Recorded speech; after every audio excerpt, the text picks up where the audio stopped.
하나님의 말씀은 마가복음 1장입니다.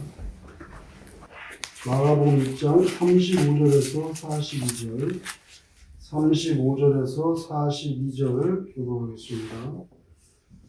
새벽 아직도 밝기 전에 예수께서 일어나 나가 한적한 곳으로 가서 거기서 기도하시더니 시몬과 및 그와 함께 있는 자들이 예수의 뒤를 따라가 만나서 이르되 모든 사람이 주를 찾나이다. 이르시되 우리가 다른 가까운 마을들로 가자. 거기서도 전도하리니 내가 이를 위하여 왔노라 하시고 이에 온 갈릴리에 다니시며 그들의 여러 회당에서 전도하시고 또 귀신들을 내쫓으시더라. 한 나병 환자가 예수께 와서 끌어 엎드려 간구하여 이르되 원하시면 저를 깨끗하게 하실 수 있나이다. 예수께서 불쌍히 여기사 손을 내밀어 그에게 대시며 이르시되 내가 원하노니 깨끗함을 받으라 하시니 곧 나병이 그 사람에게서 떠나가고 깨끗하여진지라. 아멘. 1905년에 태어나가지고 1980년에 죽은 그 사르트르라고 하는 철학자가 있는데요. 장 폴 사르트르, 실존주의 철학자인데 이 사람이 한 말 가운데 유명한 말이 하나 있어요. 그 뭐냐면 인생은 B로 시작해서 D로 끝난다 이런 말을 했는데 여기서 B는 birth, 출생이고요. D는 death, 죽음입니다. 그래서 인생은 B에서 출발해서 D로 끝난다. 그렇게 말합니다. 그런데 B하고 D 사이에는 C가 있다 이렇게 말하는데 그 C는 바로 선택입니다. 초이스. 그래서 우리는 인생에서 수많은 선택의 순간들과 만나게 된다는 거지요. 그래서 어떤 사람의 인생은 결국 그 사람이 매 순간 어떤 길로 또 무엇을 선택했는지 그 선택의 총합이다. 그것이 바로 인생이다. 이렇게 말할 수 있습니다. 모든 사람은 태어난 순간부터 잠시도 멈추지 않고 사실은 죽음을 향해서 돌진하는 거죠. 우리는 막 굉장히 바쁘고 열심히 살려고 하는데 사실은 매일매일 자기 자신의 죽음의 그 마지막 순간을 향해서 사실은 돌진해 가고 있는 거예요. 우리가 깨닫지 못할 뿐이지만. 그래서 인생이라는 것은 죽음을 향해서 돌진한다. 이거는 거부할 수 없는 그 팩트거든요. 죽음을 향해서 돌진한다.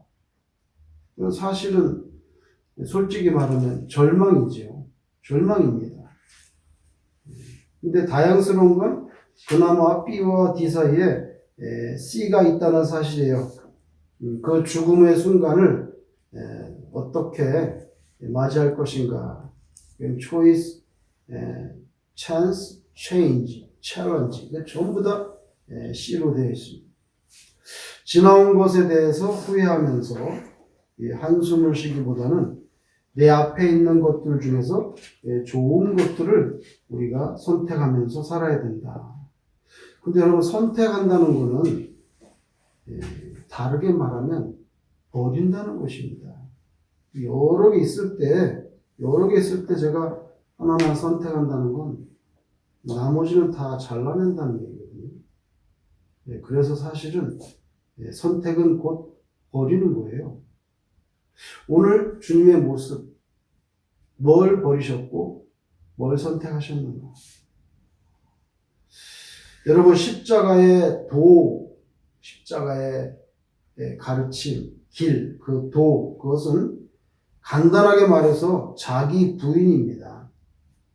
십자가 죽음을 한번 생각해 보세요. 단 한마디 말씀으로 수천 수만의 천군 천사들을 불러서 예루살렘의 유대 종교 당국자들, 다시 말하면 대제사장들, 사두개인, 바리새인, 서기관들, 예수님을 대적하는 수많은 인생들을 그냥 간단하게 얼마든지 처단하실 수 있지만 그렇게 하지 않습니다. 그건 왜 그러냐면 그게 하나님의 뜻이 아니기 때문이에요. 하나님의 뜻이 아니기 때문에. 이사야 53장 7절에 장래에 고난받는 메시아로 오실 주님의 모습에 대해서 예언을 했는데 이렇게 말합니다. 그가 곤욕을 당하여 괴로울 때에도 그의 입을 열지 아니하였으며 마치 도수장으로 끌려가는 어린 양과 털 깎는 자 앞에서 잠잠한 양같이 그의 입을 열지 아니하였도다. 이렇게 말씀합니다. 이게 앞으로 오실 메시아의 고난에 대한 예언이지요. 고난을 당하여 괴로울 때도 입을 열지 않아. 우리는 막 입을 열지요. 어떻게 그 입을 안 열 수 있겠습니까? 억울할 때 입을 열어야 되는데 예수님은 입을 열지 않고 도수장으로 끌려가는 양, 털 깎는 자 앞에 잠잠한 양처럼 그렇게 고난을 맞이하실 것이다.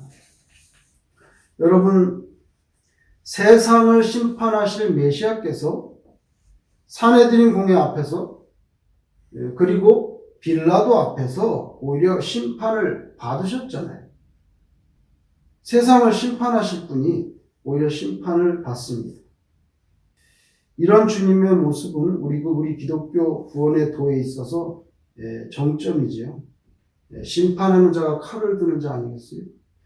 주님이 칼을 드시는 것이 아니라 주님이 오히려 십자가에서 죽임을 당하는 그 방식, 그걸 통해서 우리 영혼들을 구원하시는 것, 그게 하나님의 뜻이란 말이에요.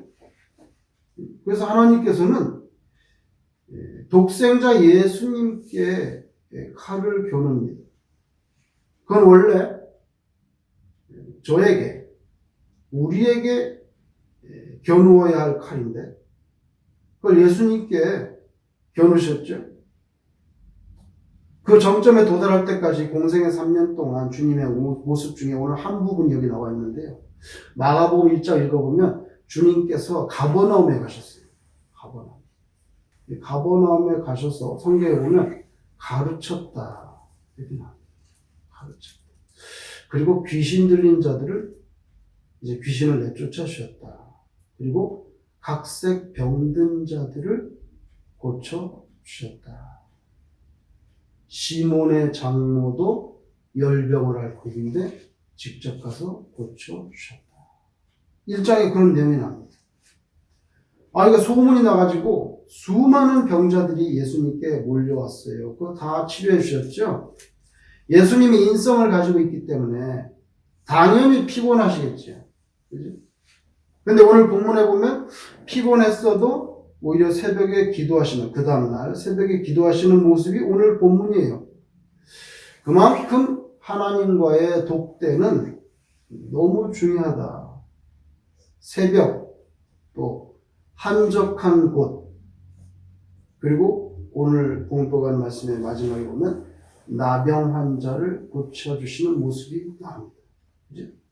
새벽, 한적한 곳, 그리고 나병 환자를 고치십니다. 세상과 분리되고 하나님과 동행하고 그리고 치유의 능력이 나타나고 있습니다. 이런 말들이 한꺼번에 다 묶여 있습니다. 근데 새벽에 기도하신 예수님을 제자들이 찾아냈어요. 근데 그 말투에 보면 세상을 향한 그 주님에 대한 인기몰이가 가장 적절해 보이는 이때에 여기서 한가하게 여기서 무엇을 하고 계시는지 참 이해하기 어렵다 하는 뉘앙스가 여기 느껴집니다. 한적한 곳이 아니라 지금 이 가버나움에 사람이 구름대처럼 모여와서 사람들이 버글대는 속으로 들어가셔야 되는데 여기서 뭘 하고 계시는가? 예수님은 전혀 관심이 없어요.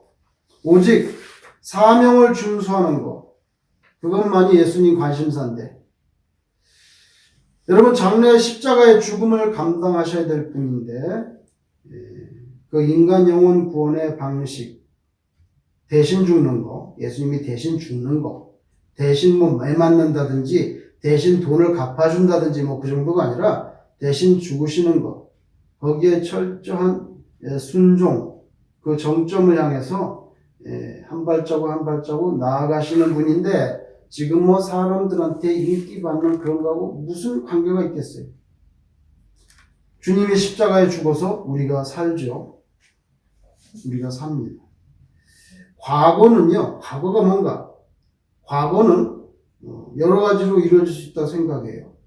후회하거나, 아니면 추억이 되거나, 아니면 이것도 저것도 아니고 그냥 별로 의미 없는 그런 시간들, 멍청하게 흘러가는 거예요.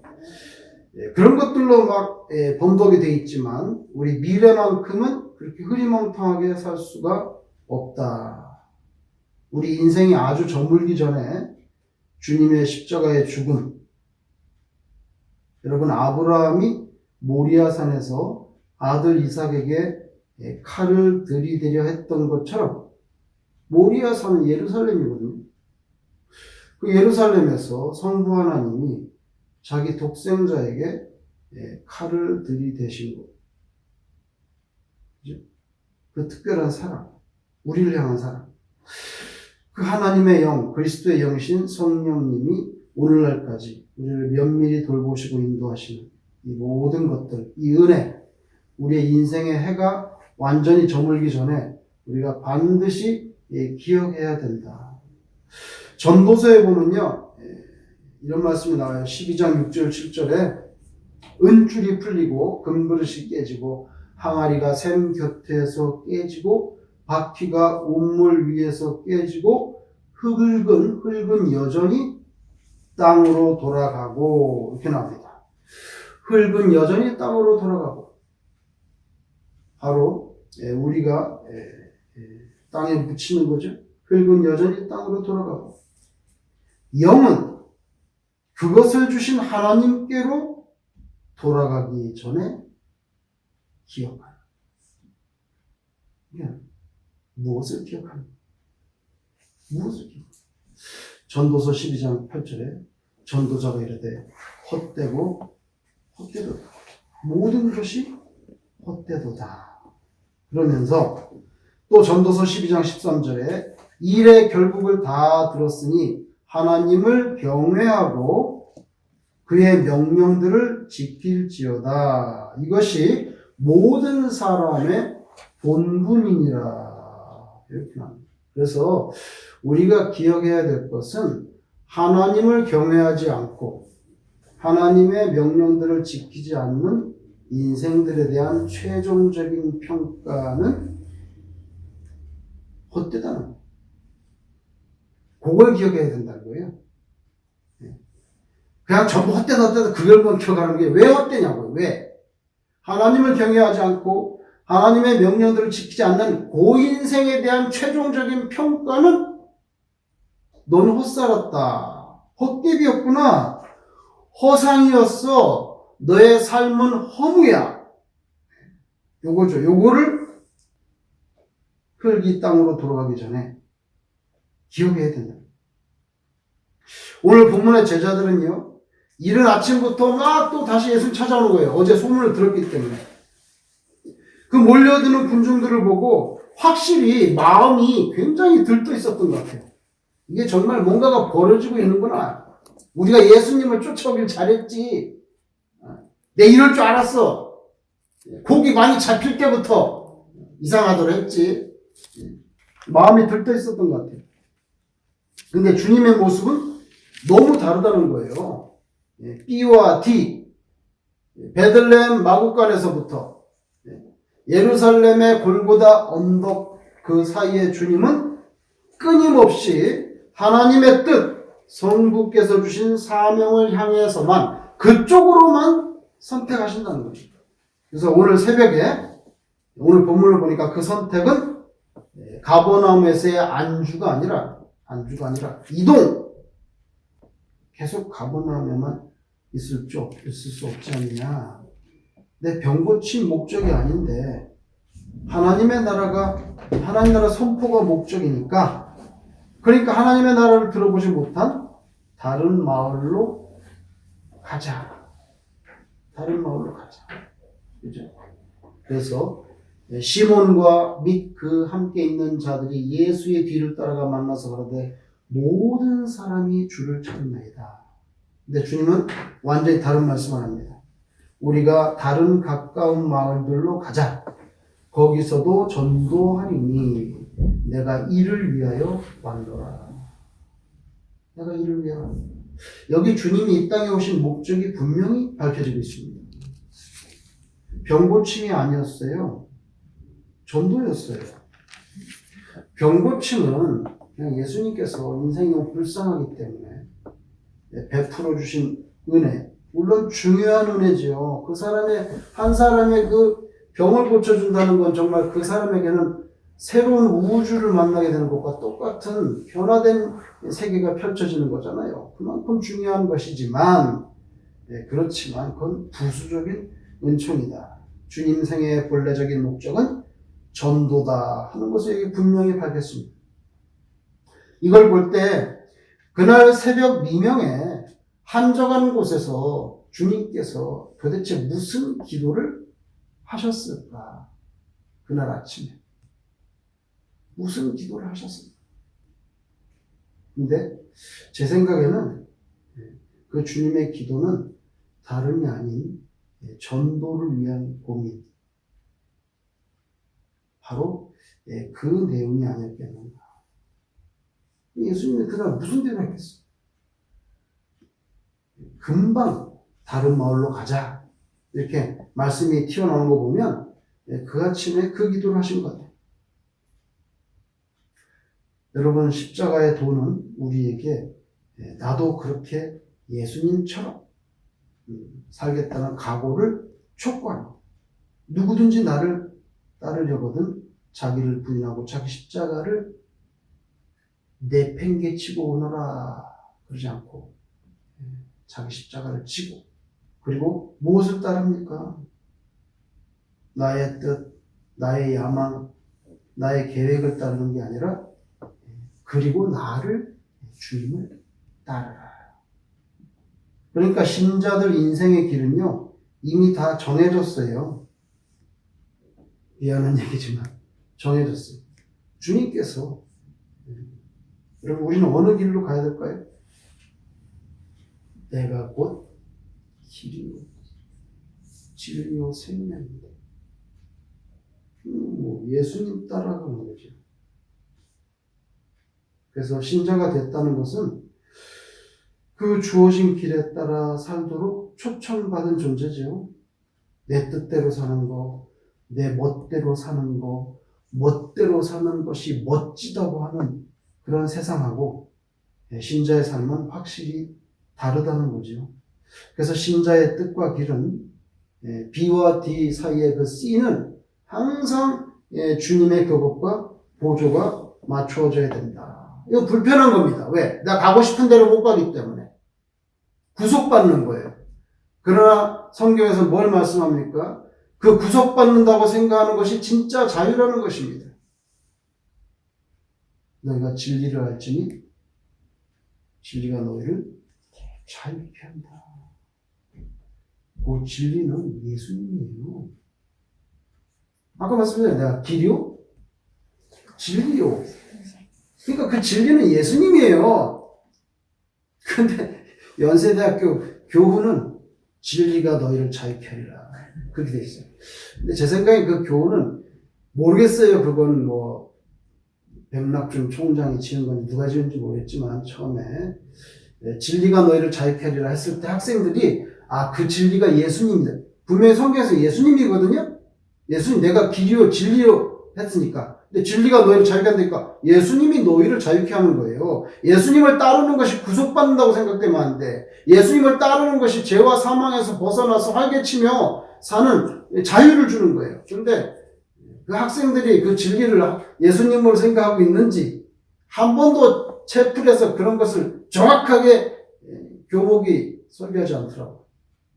거기서 진리는요, 학문적인 진리를 말하는 거예요. 자기들은 전혀 다른 이야기예요. 성경과 관계없는 이야기를 하는 거예요.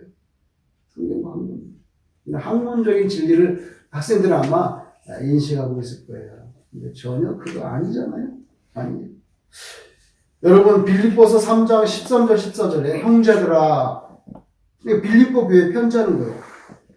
나는 아직 내가 잡은 줄로 여기지 아니하고 오직 한 일, 즉 뒤에 있는 것은 잊어버리고 앞에 있는 것을 잡으려고 표대를 향하여 그리스도 예수 안에서 하나님이 위에서 부르신 부름의 상을 위하여 달려가노라. 이렇게 말씀합니다. 바울은요, 그렇게 헌신하면서도 그리스도의 고난에 참여하는 것, 그리고 그 죽음을 넘어선 부활의 권능에 참여하는 것, 이 두 가지입니다, 여러분. 뭘 잡은 줄로 여기지 않는다는 거예요? 뭘 잡는데? 잡는 것에 대한 목적어가 예수 그리스도의 고난에 대한 참여, 죽음을 넘어선 부활의 권능에 대한 참여, 요거예요. 뭘 잡느냐고요? 그게 그 앞에 바로 있거든요. 빌립보서 3장 10절에. 그걸 말하는 거예요.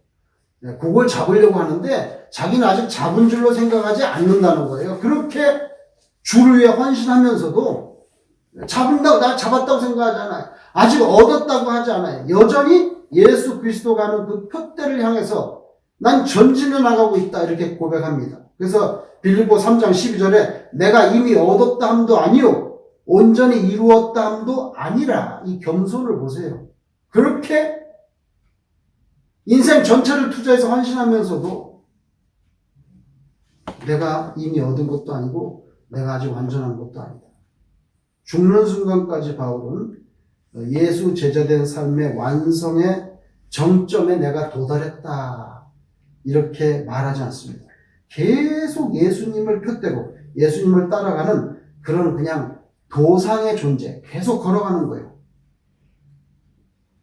인간이 뭐 얼마나 위대해서 성화의 완성이라는 게 있겠습니까? 그러니까 난 잡은 게 아니고 표대를 향하여 계속 나아간다. 도상의 존재로 있다가 정해진 때가 되면 하나님께서 부르실 건데 그 하나님의 부르심에 응답하고, 하나님은 어떻게 부르실까요, 우리를? 아주 옛날에 한국에서 그 코미디 가운데 그 군대 내무반에서 일어나는 그 소재로 하는 코미디가 있는데 그 코미디의 이름은 동작 그만이에요. 동작 그만! 군대에서 그러면 밥 먹다가 숟가락 딱 놔야 돼. 일단 가만히 있어야 돼. 하나님께서는 마지막에 우리에게 바로 보여요. 동작 그만. 이제 올 때가 됐다. 그러면 이제 불려 올라가는 거죠. 이게 신자의 실존이에요. 예수님은 십자가에 가시는 그 정점까지 오늘 본문에 보면 뭐 제자들은 굉장히 막 들떠 있는데 예수님은 간단하게 다른 마을로 가자. 거기서 전도하리니 내가 그것을 위해서 왔어. 여러분, 우리가 예수를 믿는다는 것은 예수님을 닮아가는 거 아니겠어요? 그래서 우리도 B와 D 사이에 아직까지는 있는데 흙이 땅으로 돌아가기 전에 우리는 어떤 모습으로 살아가야 되겠는가? 오늘 예수님의 이 새벽의 모습을 보면서 다시 한번 우리 자신을 돌아보는 귀한 은혜가 있기를 바랍니다.